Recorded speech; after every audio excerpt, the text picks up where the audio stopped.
Hello everyone. Last video में delocalised and localised chemical bonding पढ़ ली थी ना।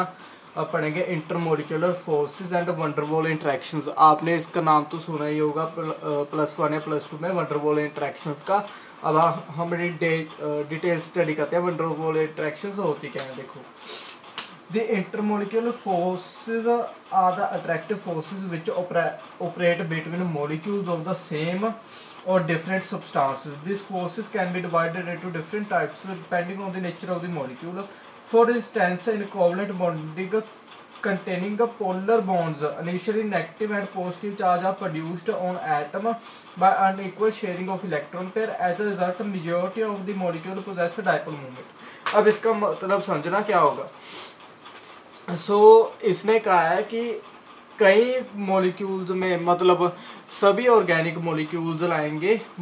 लाइक हमने एटम्स के बीच में तो पढ़ लिया भी कोवलेंट बॉन्डिंग होती है। अब पढ़ेंगे मॉलिक्यूल्स के बीच में कौन सी बॉन्डिंग होती है। ये एक मॉलिक्यूल हो गया, ये दूसरा मॉलिक्यूल हो गया, ठीक है। दोनों के बीच में बॉन्डिंग कैसे होगी, फर्स्ट ऑफ ऑल हम पढ़ेंगे वंडरवॉल इंटरेक्शंस, ठीक है। पहले आपको वंडरवॉल समझने के लिए ना एक बात समझनी होगी। पोलर मॉलिक्यूल कौन से होते हैं और नॉन पोलर मॉलिक्यूल्स कौन से होते हैं। Polar molecules and second non polar molecules, ठीक है। Non polar molecules, first of all तो पोलर मॉलिक्यूल्स कौन से होते हैं। पोलर मॉलिक्यूल्स कौन से होते हैं ना, जिसमें पोलैरिटी हो। सो व्हाट इज पोलैरिटी, मैं आपको समझाता हूँ। लाइक वाटर की एग्जांपल, हम ना शुरू से एक बात कहते हैं water is a polar molecule, but what is polar. कईयों को ये नहीं पता होता, कह देते हैं water is a polar molecule, but ये नहीं पता होता कैसे पोलर है वो। पोलर ऐसे होता है, लाइक हमारे पास ये वाटर का स्ट्रक्चर है H2O, ठीक है। H2O ये वाटर का स्ट्रक्चर है। अब हाइड्रोजन लेस इलेक्ट्रोनेगेटिव है ना, हाइड्रोजन को इलेक्ट्रॉन की कम जरूरत है, ऑक्सीजन को ज़्यादा जरूरत है हाइड्रोजन से ज़्यादा।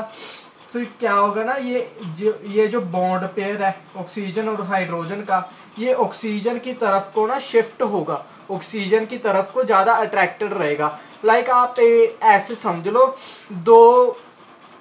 दो लोग एक रस्सी को खींच रहे हैं, ठीक है। दो लोग एक रस्सी को खींच रहे हैं, एक के पास ज़्यादा पावर है। सो रस्सी ज़्यादा इस तरफ को ही जाएगी ना, सो इस तरफ को ही जाएगी। सो ऑक्सीजन के पास ज़्यादा पावर है, सो बॉन्ड पेयर जो होगा तो वो ऑक्सीजन की तरफ को अट्रैक्टेड रहेगा ना। सो इलेक्ट्रॉन पेयर अगर ऑक्सीजन की तरफ को अट्रैक्टेड हुआ तो यहाँ पर क्या हो जाएगा, नेट नेगेटिव चार्ज डेवलप हो जाएगा। यहाँ पर क्या हो जाएगा, नेट पॉजिटिव चार्ज डेवलप हो जाएगा, है ना। नेट पॉजिटिव चार्ज डेवलप हो जाएगा। अब ऐसी एक एग्जांपल लगा लो, लाइक यहाँ पर मैं ऑक्सीजन एक और ले आया, वाटर मॉलिक्यूल एक और ले आया, ऐसी उसमें पोलैरिटी आई हुई है, ऐसी उसमें पोलैरिटी आई हुई है। यहाँ पर नेट नेगेटिव चार्ज आया हुआ है ऑक्सीजन पर, हाइड्रोजन पर पॉजिटिव चार्ज आया हुआ है। अब आपको पता है नेगेटिव पॉजिटिव को अट्रैक्ट करता है। सो इनके बीच में फोर्सेस होंगी ना, इनके बीच में फोर्सेस बन जाएंगी, ठीक है। इन फोर्सेस को हम कैटेगरी कहेंगे पोलर फोर्सेस, ठीक है। पोलर फोर्सेस होंगी ये, बट वंडरवॉल फोर्सेस ये नहीं है। मैंने आपको पहले पोलर मॉलिक्यूल समझाया, इनके बीच में फोर्सेस समझाई, ठीक है। अब पोलर मॉलिक्यूल दूसरा पॉइंट ऐसे समझो, एक डाइपोल बना लेते हैं। डाइपोल आपको याद है डाइपोल क्या होता था। डाइपोल होता था लाइक एक साइड पे नेट हमारा पॉजिटिव चार्ज हो जाए, एक साइड पे हमारा नेगेटिव चार्ज हो जाए, ठीक है। एक साइड पे पॉजिटिव हो जाए, एक साइड पे नेगेटिव हो जाए। वाटर में भी यही हो रहा है ना, एक साइड पे नेगेटिव हो रहा है, एक साइड पे पॉजिटिव हो रहा है। सो इसने एक डाइपोल क्रिएट कर लिया। In such a case that negative end of one molecule with the naturally attract the positive and other molecule to give rise to intermolecular forces known as dipole attraction. So ये जो forces बनी हमारी, ये forces कौन सी थी, ये forces थी dipole interactions। ये वंडरवॉल फोर्सेस की क्या होगी, कैटेगरी होगी, डाइपोल इंट्रैक्शंस, ठीक है। डाइपोल इंट्रैक्शंस ये हो गया पोलर मॉलिक्यूल्स के लिए। अब नॉन पोलर मॉलिक्यूल्स के लिए समझेंगे, नॉन पोलर मॉलिक्यूल्स के लिए वंडरवॉल फोर्सेस कैसे होती है। However, non-polar molecules also have weak intermolecular force discussed below. Non-polar molecules में भी weak van der Waals forces होती है, कैसे अब समझना. Non-polar molecule substance such as oxygen, nitrogen, chlorine, methane exist in the gaseous state in the form of individual covalently bounded molecules, but even such substances as van der Waals are well as a noble gas under conditions of a low temperature to liquid and solid state which is occupied by the decrease of energy. अब इसको समझना. Non polar molecules like oxygen, nitrogen. Oxygen याद है आपको, oxygen कैसे होता है, O2, इसमें डबल बॉन्ड होता है. देखो दोनों ऑक्सीजन है तो किसी तरफ भी पोलैरिटी नहीं होगी, दोनों सेम ही एटम्स है ना. सो बॉन्ड किसकी तरफ को जाएगा, दोनों की पावर तो एक ही है. लाइक दो इक्वल पावर के लोगों ने रस्सी खींच रहे हैं, रस्सी तो किधर जाएगी ही नहीं, ऐसे ही रहेगी. लाइक नाइट्रोजन में ट्रिपल बॉन्ड होता है. नाइट्रोजन, मीथेन, CH4, ये सब हमारे नॉन पोलर मॉलिक्यूल्स हैं. अब नॉन पोलर मॉलिक्यूल्स जो होते हैं, लाइक अगर हम मॉलिक्यूलर वेट बढ़ाते जाएंगे, लाइक हम लेंथ ही बनाते जाएंगे, मॉलिक्यूल को बड़ा करते जाएंगे, एटम ऐड कर करके. नॉन पोलर जो मॉलिक्यूल होगा उसमें एटम्स ऐड कर करके. लाइक मैं एग्जांपल ले लेता हूँ hexane is good example. 3 carbon वाली, CH3, CH2,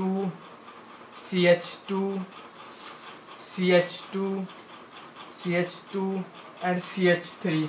hexane is a good example.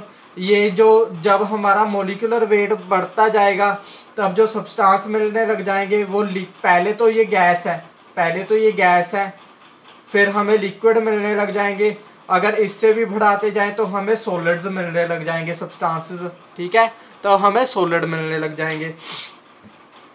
So this leads to the suggestion that van der Waals forces or Dutch suggest that there must be some weak intermolecular attraction between such molecules which become relatively stronger in the liquid and solid substances. So इनमें क्या हुआ ना, देखो पहले gas थी, फिर liquid हुए, फिर सॉलिड हुए. सो इससे हुआ कि एक डच फिजिसिस्ट जो थे हमारे van der Waals, उसने कहा कि इनके बीच में कोई ऐसी फोर्स है जो जब हम मॉलिक्यूलर वेट इंक्रीज करते जाएंगे तो वो स्ट्रॉन्ग होती जाएगी, ठीक है. उस फोर्स को क्या कहा हमने, van der Waals इंट्रैक्शंस, ठीक है. डिफाइन कैसे करोगे, this may be defined as the weak force of attraction between non polar molecule which arise from the movement of electron in the atom molecules. अब समझना van der Waals फोर्सेज होती क्या है, देखना. Origin of van der Waals forces. To understand the origin of the forces, let us consider 2 helium atoms very close together. Ordinarily in each atom the charge of the electron is symmetrically distributed around the nucleus. हमने van der Waals force को समझने के लिए ना 2 helium के atom ले लिए और उसमें जो इलेक्ट्रॉन है उसके मिलने की प्रोबेबिलिटी सब जगह इक्वल है. लाइक मैंने ऐसे कहा कि इलेक्ट्रॉन की डिस्ट्रीब्यूशन है, नेगेटिव चार्ज की डिस्ट्रीब्यूशन है, वो ऑल ओवर इक्वल है. किसी भी तरफ से देख लो आपको इलेक्ट्रॉन नेगेटिव जो चार्ज है उतना ही मिलेगा, आपको कहीं जगह ज़्यादा या कहीं जगह कम नहीं मिलेगा एटम के ऑर्बिटल में, ठीक है. फर्स्ट ऑफ ऑल तो ये पॉइंट हुआ. However, since the electron move about freely, we can imagine that a particular instant of time, the electron distribution in atom figure 1 becomes somewhat of unsymmetrical with the slight increase in electron density on one side. अब इसने कहा क्योंकि electron जो है, like ये dot जो show कर रहे हैं ना, ये इलेक्ट्रॉन डेंसिटी शो कर रहे हैं, इलेक्ट्रॉन की अवेलेबिलिटी शो कर रहे हैं. इसने कहा कि इलेक्ट्रॉन कॉन्टिन्यूसली मूवमेंट में है. सो एक सेकंड से भी कम समय के लिए ना, 1 सेकंड का भी लाइक मिलियंथ पार्ट लगा लो. सो उस पॉइंट पे ना क्या होगा, जो इलेक्ट्रॉन एक साइड पे नेगेटिव चार्ज की डेंसिटी एक साइड पे ज़्यादा हो जाएगी, एक साइड पे कम हो जाएगी. तो ना एक टेम्परेरी डायपोल क्रिएट हो जाएगा. यहाँ पर देखो ये एक टेम्परेरी नेगेटिव चार्ज आ जाएगा, टेम्परेरी पॉजिटिव चार्ज आ जाएगा. ये बहुत ही शॉर्ट पीरियड ऑफ टाइम के लिए होगा. इस शॉर्ट पीरियड ऑफ टाइम में ही इसकी बॉन्डिंग हो जाएगी। Therefore a very small action fraction of a second this atom has one and very slightly negative later to the other end. This is temporary separation of positive and negative charge known produce an instantaneous and temporary dipole. ये ना एक instantaneous मतलब एक second के भी बहुत छोटे fraction के लिए एक डाइपोल क्रिएट हो जाएगा, एक इंस्टेंट के लिए क्रिएट हो जाएगा। ठीक है, एक तो ये हो गया, ऐसे डाइपोल बन सकता है, फिर अट्रैक्शंस हो जाएगी, इंट्रैक्शंस हो जाएंगी, फिर बॉन्डिंग हो जाएगी दूसरे मॉलिक्यूल के साथ, लाइक यहाँ पर कोई पॉजिटिव चार्ज वाला एटम आ जाएगा, उसके साथ बॉन्डिंग हो जाएगी। ठीक है, ऐसे बॉन्डिंग हो जाएगी। एक तो ये हो गया सिंपल, एक होगा इंड्यूस्ड डाइपोल। इंड्यूस्ड डाइपोल क्या होगा, देखो, the temporary dipole in turn influence the electron distribution of another atom present in neighbourhood because the negative end of the atom one repels the electron of atom two. अब देखो like ये atom आया, ये atom one है ना, atom one यहाँ से आया, फ्रैक्शन ऑफ सेकेंड के लिए इसमें डाइपोल बना हुआ है। सो ये एटम टू जो इसके साथ होगा, इसके नेबरहुड में होगा, उसको क्या कहेगा, लाइक यहाँ पर नेगेटिव चार्ज आ गया ना, देखो हमारा पूरा एटम था यहाँ पर, ठीक है, पूरा इलेक्ट्रॉन डिस्ट्रीब्यूटर था। जब नेगेटिव क्लोज आ गया तो वो नेगेटिव को रिपेल कर देगा ना, दूसरे एटम के नेगेटिव को रिपेल कर देगा। इसके कारण इसका एटम टू का जो नेगेटिव चार्ज है वो भी एक साइड पे आ जाएगा, और पॉजिटिव चार्ज है वो एक साइड पे आ जाएगा। इसके कारण दोनों में क्या हो जाएगी, अट्रैक्शन। इसके कारण दोनों में क्या हो जाएंगी, अट्रैक्शंस। ठीक है, as a result there is an instantaneous induced dipole in the neighboring atom. Although this picture persists for an extremely short time and momentary, the induced dipole are constantly changing the net result in the force of attraction between the neighboring atoms. अब देखो, अगर induced dipole के साथ ऐसे हमारे interactions हो जाएंगे, इसको क्या कहेंगे, इंड्यूस्ड डाइपोल इंट्रैक्शंस। ठीक है, बट एक बात याद रखना, ये बहुत ही फ्रैक्शन ऑफ टाइम के लिए होगा, लाइक बहुत ही कम टाइम के लिए होगा। उसके बाद इसका बॉन्ड ब्रेक भी हो सकता है और दूसरे एटम्स के साथ बॉन्ड बन सकता है। ठीक है, ऐसे चलता रहेगा ये। ऐसे अगर बॉन्डिंग चलती रही तो मॉलिक्यूल हमारा समवॉट स्टेबल हो जाएगा और गैस या लिक्विड के टाइप में प्रेजेंट होने लग जाएगा।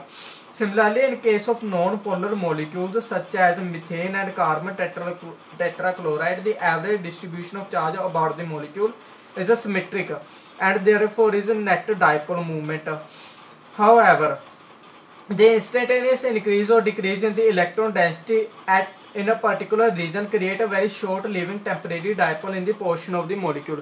अब इसने एग्जांपल लेके बता दिया, इसने कहा लाइक हमारे पास जो मीथेन है और जो हमारा non polar molecule carbon tetrachloride है CCl4, ये भी क्या है ना, सिमेट्रिकली इनमें इलेक्ट्रॉन की डिस्ट्रीब्यूशन है मॉलिक्यूल के ऑर्बिटल में। ठीक है, आप एक बात याद है ना आपको, जब एटम्स मिलते हैं, एटम्स के ऑर्बिटल मिलते हैं, तो जो ऑर्बिटल क्रिएट होता है वो मॉलिक्यूल का होता है, एटम का नहीं ना। सो मॉलिक्यूल का ये दोनों का जो ऑर्बिटल होगा ना, एक ऑर्बिटल, उसमें इलेक्ट्रॉन की डिस्ट्रीब्यूशन सेम है, मीन्स इक्वल है, सब साइड्स पे इक्वल अमाउंट में इलेक्ट्रॉन डेंसिटी अवेलेबल है। ठीक है, अब अगर इक्वल अमाउंट में इलेक्ट्रॉन डेंसिटी अवेलेबल है, सो इसमें क्या होगा, एक फ्रैक्शन ऑफ टाइम के लिए हमारा डाइपोल क्रिएट हो जाएगा, जो अपने नेबरिंग एटम में भी डाइपोल बना देगा और इनके बीच में क्या बन जाएंगी, फोर्सेस बन जाएंगी। आप एक बार पढ़ के देख लेना।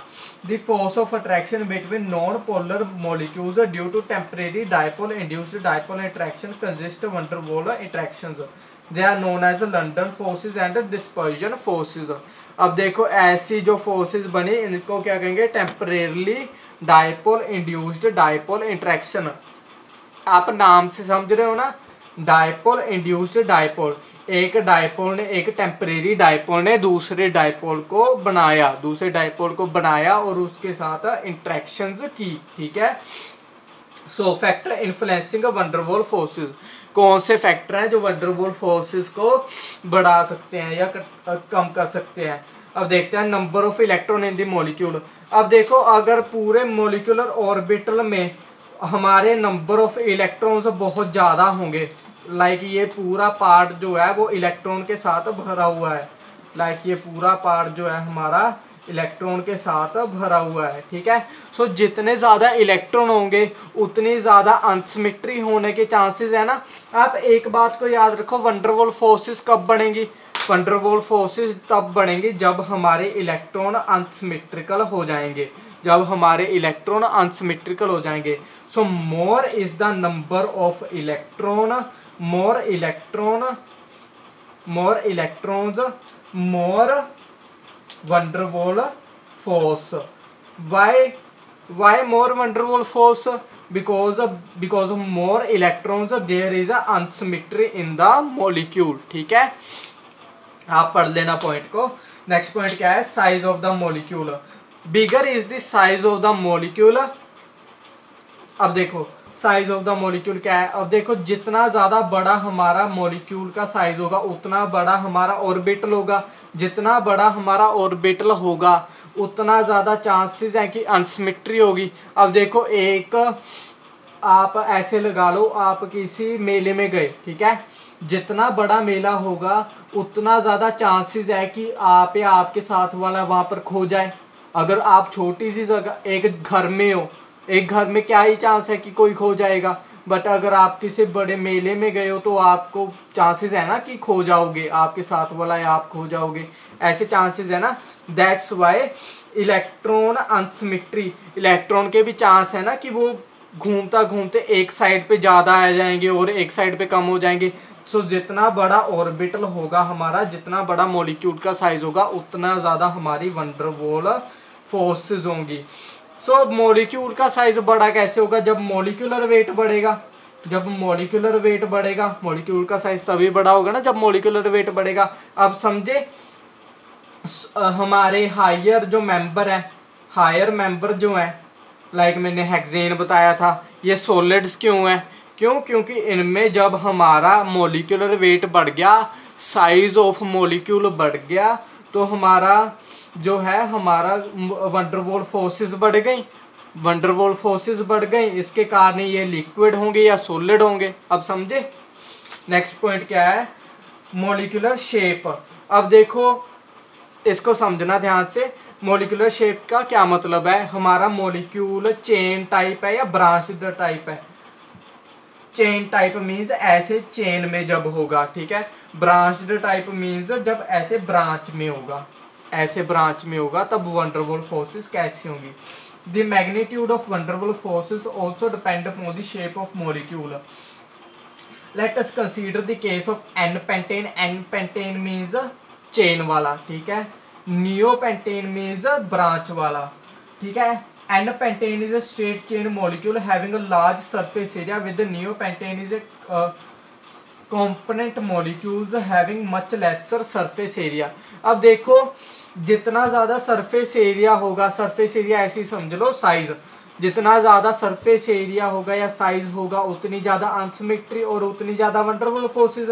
अब हमारी चेन वाले में सरफेस एरिया ज़्यादा है, चेन वाले में सरफेस एरिया जो है हमारा वो ज़्यादा है। अगर सरफेस एरिया ज़्यादा है तो अनसिमेट्री होने के चांस ज़्यादा है और वैन डर वाल फोर्सेस ज़्यादा होंगे। इसमें सरफेस एरिया कम है तो हमारी वैन डर वाल फोर्सेस भी कम होंगी, ठीक है। पॉइंट को समझ गए, इसको पढ़ लेना। Temperature and pressure. Temperature and pressure का क्या इफेक्ट है? अब देखो आप किसी मॉलिक्यूल को ठंडा करते जाओ, ठंडा करते जाओगे तो उसके अनसिमेट्री होने के चांस क्या होंगे ना। देखो अगर अनसिमेट्री हुई, मॉलिक्यूल तो कॉन्टिन्यूसली मूविंग है ना, अनसिमेट्री होने के साथ साथ ही वो सिमेट्रिकल भी हो जाएंगे। मतलब एक बारी मतलब हमारे एक साइड में जाने के बाद वो फिर से अपनी उसी पोजीशन में पहुंच जाएंगे। बट अगर हम टेम्परेचर लो कर दें तो क्या होगा? मॉलिक्यूल की स्पीड कम हो जाएगी, मॉलिक्यूल रैंडम मोशन करना हट जाएंगे। सो जब वो एक साइड में आएंगे सब मॉलिक्यूल, तब ज़्यादा सेकंड के लिए वो रहेंगे, ज़्यादा चांस है कि वो इस साइड में ही रहें, ठीक है। अगर ज़्यादा चांस रहे कि वो एक साइड में ही रहेंगे तो ज़्यादा चांस है कि वंडरवुल फोर्सेस बन जाएंगी। So by decreasing temperature van der Waals forces increases, ठीक है, समझ गए। अब प्रेशर को समझ लो। अगर तुमने प्रेशर लगाकर एक साइड पे कर दिए सब, अगर तुमने आपने प्रेशर लगाकर एक साइड पे कर दिए सब, तब भी वंडरवुल फोर्सेस बढ़िया होगी, ठीक है। So by increase in pressure van der Waals forces increases, ठीक है। ये हो गया।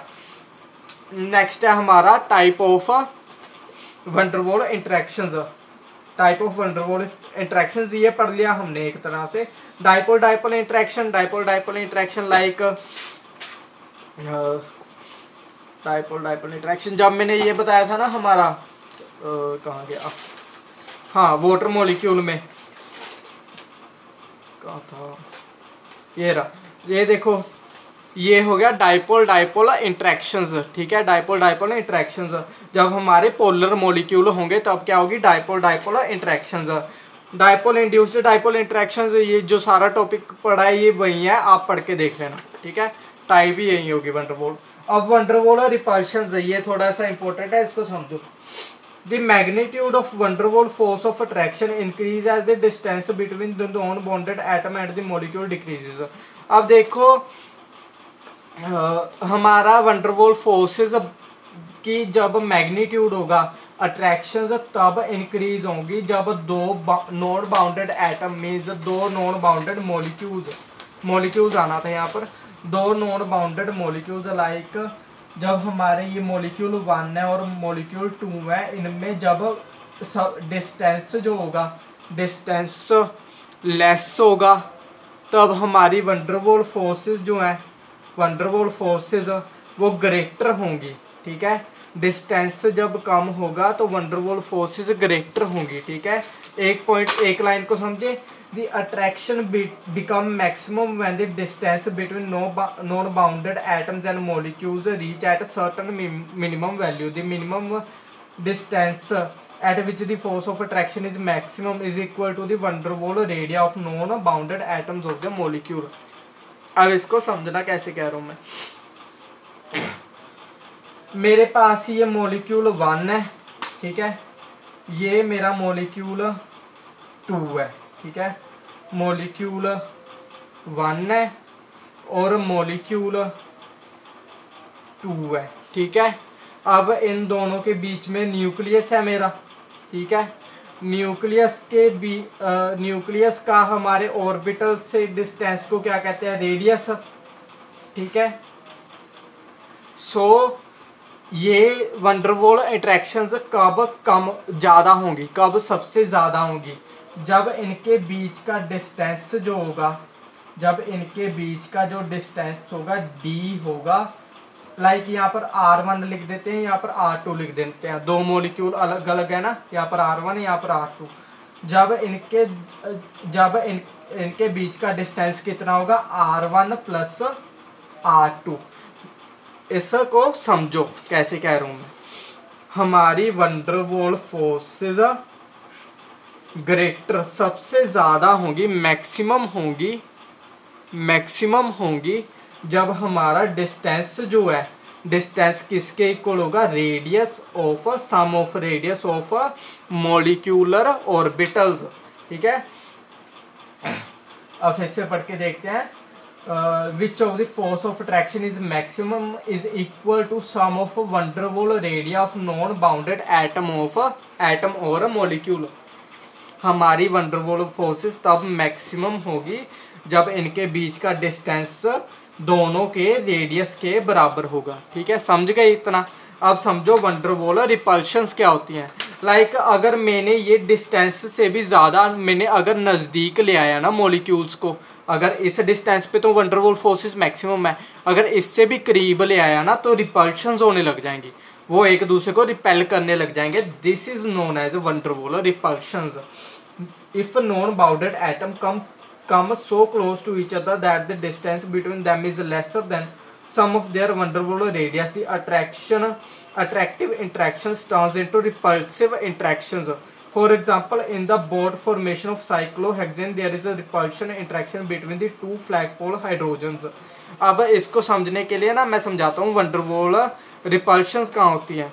अब ये डायग्राम देखो आप, अब ये डायग्राम देख रहे हो ना, इसको कहते हैं boat structure, boat structure of cyclohexane. Cyclohexane means chain होती है, आप इसको आगे समझेंगे इसको जब इसका चैप्टर आएगा, बट आप मेन पॉइंट ये समझो, ये ना दो हाइड्रोजन के एटम्स हैं, ये दो हाइड्रोजन के एटम्स हैं, ठीक है, ये दो हाइड्रोजन के एटम्स के बीच में रिपल्शंस है। क्यों इनके बीच में रिपल्शंस क्यों है? वंडर वॉल रिपल्शंस है इनके बीच में, क्यों है? अब देखो, the two hydrogen points toward each other at C1 and C4 are very close together, the distance between them being only 183 picometer, where the sum of the van der Waals radii is 150 picometer, give rise to van der Waals strain और repulsions।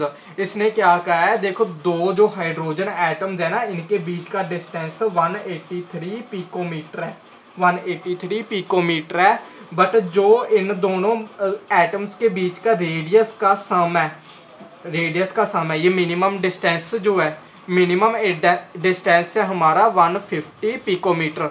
अब देखो ये distance 150 picometre से कम है ना, सो इनके बीच में कौन सी फोर्सेस है? Wonder wall repulsions,